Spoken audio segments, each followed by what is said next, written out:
Suge Knight. Dans le milieu du hip-hop, le simple fait de prononcer ce nom rappelle des souvenirs qui font froid dans le dos à tout un tas de personnes. They was terrified of Suge Knight. Terrified. To death. To death. Wow. Suge's outside. Everybody like, he was running, dropping shit. Like, man, everybody going, I'm in front of the camera like this. Suge tried to destroy my record company with the help of others. Décrit par certains comme le Voldemort du rap, pendant près de 20 ans, Suge a littéralement terrorisé l'industrie musicale, et pour cause, le nombre incalculable d'histoires sombres autour de lui et du label qu'il dirigeait. On parle de passage à tabac à répétition, de règlement de compte sanglant, d'extorsion, de blanchiment d'argent. Pire encore, le nom de Suge Knight ressort aussi régulièrement lorsqu'on évoque la mort d'Eazy-E, Tupac et Notorious Big, mais également des projets d'assassinat contre Diddy, Dr. Dre ou encore Snoop Dogg. Et pourtant, malgré quelques allers-retours en détention au cours de ces années-là, il faudra attendre fin 2018 pour que Suge soit finalement condamné à 28 ans de prison suite à un énième crime commis 3 ans auparavant. Comment Suge Knight est-il devenu le super vilain qui faisait trembler de peur le milieu du rap? C'est ce que nous allons découvrir ensemble dans cet épisode de Frères Castor. Notre histoire commence à la fin des années 1980 à Los Angeles. Suge Knight, du haut de ses 1m88 pour 120 kg, travaille alors comme garde du corps pour différents artistes. Et à force de fréquenter le milieu de la musique, il devient proche d'un certain Dr. Dre, membre du groupe de rap NWA, qui cartonne durant cette période.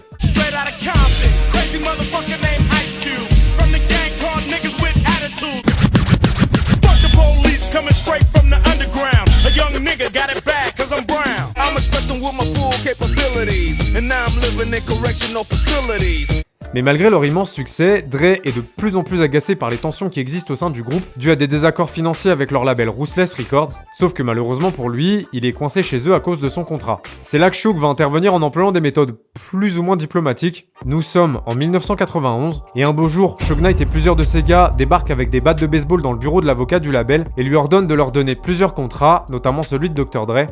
Demanded the contracts.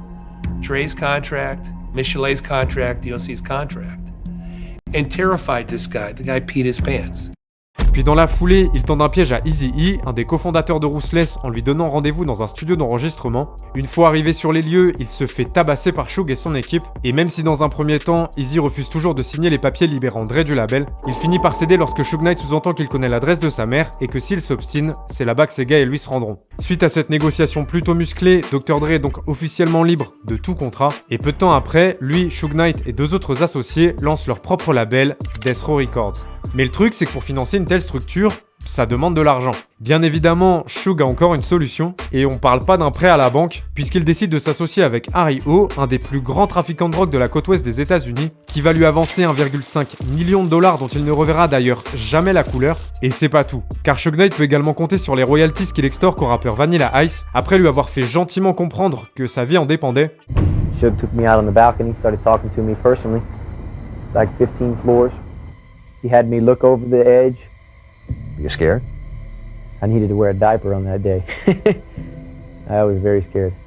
C'est donc en partie avec cet argent que l'un des labels les plus légendaires de l'histoire du rap est fondé, et avec Suge Knight aux commandes, les histoires sombres autour de Death Row vont s'accumuler à une vitesse délirante.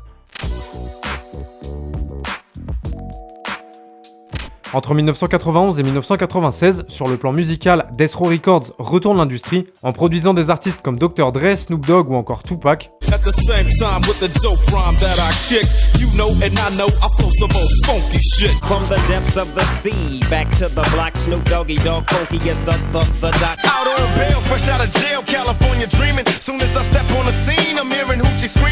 Très rapidement, le label devient l'un des plus lucratifs de l'histoire du rap, étant donné qu'à son apogée, il génère un chiffre d'affaires annuel de plus de 100 millions de dollars. Mais dans le milieu de la musique, Death Row fait également beaucoup parler pour des raisons bien différentes, puisqu'il se trouve que Suge Knight et la réputation qu'il précède terrorisent absolument tout le monde. Pendant ces années-là, il enchaîne les coups de pression et les passages à tabac contre des artistes, des producteurs, des cadres de labels, des journalistes, etc. Pour l'anecdote, il aurait d'ailleurs menacé plusieurs personnes de les donner à manger à ces piranhas, parce que oui, ce grand zinzin avait apparemment un aquarium rempli de piranhas dans son bureau, et comme il terrifie littéralement les gens, arrive un moment où sa simple présence dans un lieu ou à un événement suffit à ce que certains prennent la fuite. I'm at the Vibe Awards. Suge Knight walked in. He just walked in, bro. With a cigar by himself. Alicia Keys start running. Russell Simmons, this no action, nigga. Every New York killer. Niggas just running to the back. Niggas was terrified of this nigga. Sauf que le problème, c'est que Suge gère aussi son label exactement de la même manière. D'après ses anciens artistes et employés, dans les locaux de Death Row, les cassages de bouche sont ultra fréquents. Et le pire, c'est que l'humiliation fait également partie intégrante de ses méthodes managériales, car à plusieurs reprises, il ordonne aux gens qu'il tabasse de se déshabiller, voire même de boire de l'urine. He made everybody piss in the bucket. What?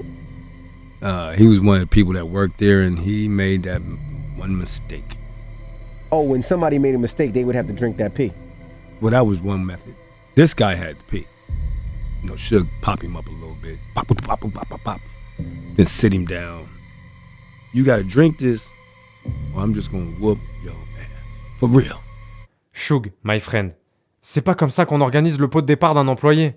Autant dire que dans un environnement comme celui-ci, des tensions au sein du label ne tardent pas à émerger, notamment avec Dr. Dre qui ne supporte plus le fait que les personnes avec qui il travaille puissent se faire tabasser gratuitement. En plus de ça, lui et Snoop Dogg ont le sentiment de se faire douiller niveau thune, puisque tout ce qui concerne l'argent généré par le label est géré exclusivement par Suge Knight. Du coup, Dre décide de quitter le navire début 1996, puis le 13 septembre de cette même année, Tupac est assassiné, et lorsque par la suite, Snoop Dogg se tire aussi, ça marque le début de la fin pour Death Row, qui en très peu de temps perd ses 3 superstars. Et le truc, c'est qu'en prenant la décision de partir, Dr. Dre et Snoop deviennent de fait les nouveaux ennemis jurés de Suge, qui pendant des années fera tout pour les intimider eux et leurs entourages respectifs. Pour te donner une idée de quoi on parle, en 2002, lors du tournage d'un clip de 50 Cent, qui à cette époque est le protégé de Dr. Dre, Suge Knight se pointe sans invitation avec quelques amis à lui pour dire bonjour. We were shooting in the club video, and somebody said, Suge Knight here. And he stopped. Suge came in with 30 Mexicans, like you said, which is weird. You know what I'm saying? He always wrong with the Mexicans. Like a movie, I know, I guess it's some LA shit, like just intimidation type shit. Le plus fou, c'est que ce genre de conneries de la part de Suge n'ont en réalité jamais cessé, et c'est d'ailleurs à l'occasion d'une nouvelle tentative de confrontation avec Dre, près de 20 ans après son départ de Death Row, que Suge Knight va commettre l'irréparable.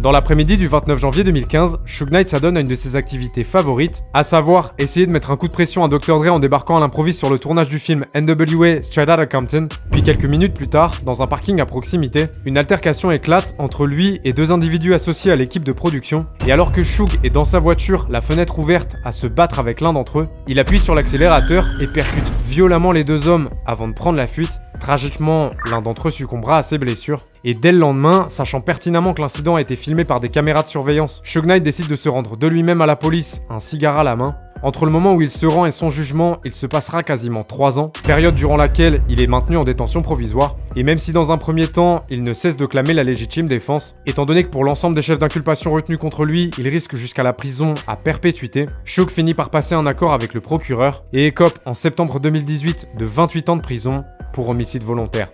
For the crime which defendant has been convicted in count 1 for a total unstayed term of 28 years. Si tu as apprécié cette vidéo et que tu veux que j'en fasse d'autres, tu le sais, lâche un gros pouce bleu. Je t'invite à aller regarder cette vidéo dans laquelle je te raconte pourquoi 50 Cent a été visé par une tentative d'assassinat, ou celle-ci qui explique comment 6ix9ine a saboté sa carrière.